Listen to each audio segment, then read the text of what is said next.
कहते हैं भगवान ने वरदान दिया। अब एक दिन इसको सूझा के भोलेनाथ को ही क्यों ना रख दूं, दुष्ट का मन कहाँ स्थिर रहने वाला, अपने इष्ट पर ही बुरी दृष्टि पड़ गई और भस्म करने में आगे भोलेनाथ तो भागे। कहाँ जाऊं, फिर तो मेरा चेला ही मेरे पीछे पड़ गया। भगवान नारायण को याद किया, ब्रह्मचारी बन करके आए, कहा अरे भाई थोड़ा सा धैर्य से दौड़ो, इतना दौड़ क्यों लगा रहे हो? अरे वो जा रहे हैं भोलेनाथ, भाग जाएंगे, बातों मत। अरे बोले उनके चक्कर में क्यों पड़े हुए? बोले क्यों, तुम्हारे साथ कुछ हुआ क्या? अरे मुझे न जाने क्या क्या का आज तक कुछ फलीभूत हुआ ही नहीं। अच्छा रुक जा, थोड़ा आराम करो, बताता हूँ कि वो जो बनाता जब बस विष पी रखे हैं, मदमस्त रहते हैं, जो उनके पास जाता जो मानता कि हाँ ठीक है, ना सोचते ना विचारते हैं। अच्छा ठीक है, कोई बात नहीं। तो ये बताओ जलने से पहले थोड़ी आंच तो आएगी। हाँ, तो बोले अपने ऊपर रख के देख लो। बोले पागल समझते हो क्या? अच्छा बोले डायरेक्ट मत रख दो। बोले थोड़ा ऊपर ले जाओ, ले गया। बोले और नीचे लाओ, और नीचे लाओ, और नीचे लाओ। जहां जलने की आवाज आवे या थोड़ा सा तपन महसूस हो, तुरंत हटा देना। हाँ, अब बिल्कुल नजदीक आए गए। बोले कि क्या तपन महसूस हो रही, आग का ऐसा हुआ? बोले कुछ नहीं हो रहा। अब तो बोले मैं तो कह रहा हूँ रखी दो। भगवान ने अपने सर पे अपने हाथ रखे और भस्मासुर ने अपने हाथ अपने ऊपर रखे और राष्ट्र हो गए। भोलेनाथ निकल के आए, कहा प्रभु आपका बहुत बहुत धन्यवाद। कहा कि प्रभु वो तो ठीक है, लेकिन चेला थोड़ा सोच समझ करके चुना करिए हैं। और कई एक जगह ऐसी कथा भी आती है कि भगवान ने मदार के पुष्प में भी आश्रय दिया था, इसलिए भगवान को मदार पुष्प बड़ा प्रिय हो गया। और भगवान को याद आ जाती है कि उसने दौड़ाया था तो मदार पुष्प में बैठने से मुझे थोड़ा सा शांति मिली। भस्मासुर का उद्धार हुआ और 9 गुरुओं के बारे में बताया है। भक्तों के बारे में पूछा कितने होते हैं? कहा उत्तम, मध्यम और प्रारंभिक। अधम भक्त भगवान का कोई नहीं होता। माया के बारे में पूछा, कहा मैं और तू जब तक है तब तक माया है, और माया से बचना है तो कह दो हम आपके और आप हमारे। कहा किस युग में कैसे भगवान मिलते हैं? तो कहते हैं सतयुग में भगवान ध्यान करने से मिलते थे, त्रेता युग में भगवान यज्ञ करने से मिलते थे, और द्वापर में भगवान परिचर्या यानी नियम संयम से मिलते थे। कलयुग में तो भगवान केवल कीर्तन करने से मिल जाते हैं। फिर से पूछा कर्मों के बारे में, तो कौन कौन से कर्म हैं? कहा कर्म, अकर्म और विकर्म। जो हम वेदों ने बताया करने के लिए वो कर्म है, जो वैसा करते हैं, जो अलग करते हैं वो अकर्म है, जो उल्टे करते हैं वो विकर्म है। कहा ब्रह्म क्या है? कहते जागृत स्वप्न, जागृत स्वप्न तुरीय सुषुप्ति चारों अवस्थाओं में एक समान है। उन परमात्मा का नाम ही ब्रह्म है। अंत में राजा महाराजाओं के, कलयुगी राजाओं के बारे में बताया है। उनके बारे में आपको जानने की जरूरत नहीं, सब जगत साथ देख ही रहे हो।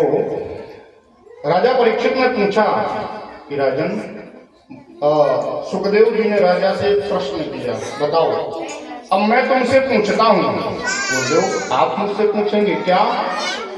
बोलिए बताओ तुम मरोगे या तुम्हारा शरीर?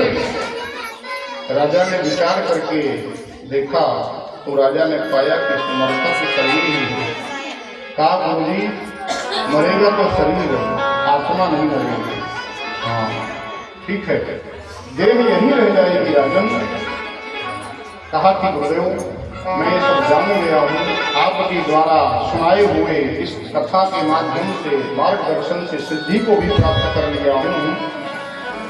सुखदेव जी का पूजन किया और प्रार्थना की कि प्रभु मैं आपको दक्षिणा के स्वरूप क्या दूं? मैं कुछ भी दूं तो कम ही है, इसलिए मैं आपको प्रणाम करता हूँ। यही मेरे लिए और आपके लिए सब कुछ है। सुखदेव जी महाराज पधार गए। बोले सुखदेव भगवान। अंत में नैमिषारण्य में बैठे 88,000 ऋषियों के मध्य सूत जी महाराज ने भगवान की स्तुति गाई। कहा कि हे प्रभु, आप ही ब्रह्मा जी, विष्णु, इंद्र, पितृगण, देवगण, मनुष्यगण, जितने भी जीव जंतु हैं जो सब आपका गान गाते हैं, आपको ध्यान करते हैं, उन परमात्मा को हम सब प्रणाम करते हैं। बोले भक्तवत्सल भगवान। तीसरा मंगलाचरण सूत जी महाराज ने भी भागवत का करके प्रणाम कर लिया। भागवत के 2 अंतिम श्लोक हैं, उनका उच्चारण करने मात्र से भागवत का पूरा पाठ करने का फल प्राप्त हो जाता है। इसलिए आप सब मिलकर के उनको दोहराइए और हम प्रयास करेंगे उसको थोड़ा थोड़ा बोलें। बोलिएगा भवे भवे यथा भक्ति पादयोस्तव जायते तथा पुरुष देवीश नाथस्त्वं नो यतः प्रभो। इस श्लोक में भगवान से प्रार्थना की गई कि प्रभु, मेरा किसी भी योनि में जन्म हो, चाहे मैं इंसान बनूं, चाहे पशु बनूं, चाहे पक्षी बनूं, देवता का है ना बन जाऊं, गंधर्व बनूं, मुझे कुछ देना या ना देना, अपने चरणों की भक्ति जरूर प्रदान करना। और दूसरा श्लोक, नाम संकीर्तनम यस्य सर्व पाप प्रणाशनम प्रणामो दुख समनस तम नमामि हरिम परम। इस श्लोक में भगवान के स्वभाव को बताया कि भगवान का स्वभाव कितना दयालु, कितना कृपालु है। कहते हैं भगवान के जो नामों को गाता है, नाम संकीर्तन करता है, धीरे धीरे उसके सारे पाप नष्ट हो जाते हैं। और भगवान के जो प्रणाम करता है, धीरे धीरे उसके सारे दुख नष्ट हो जाते हैं। बोले भागवत भगवान जय जय।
सुल्तान होते हैं।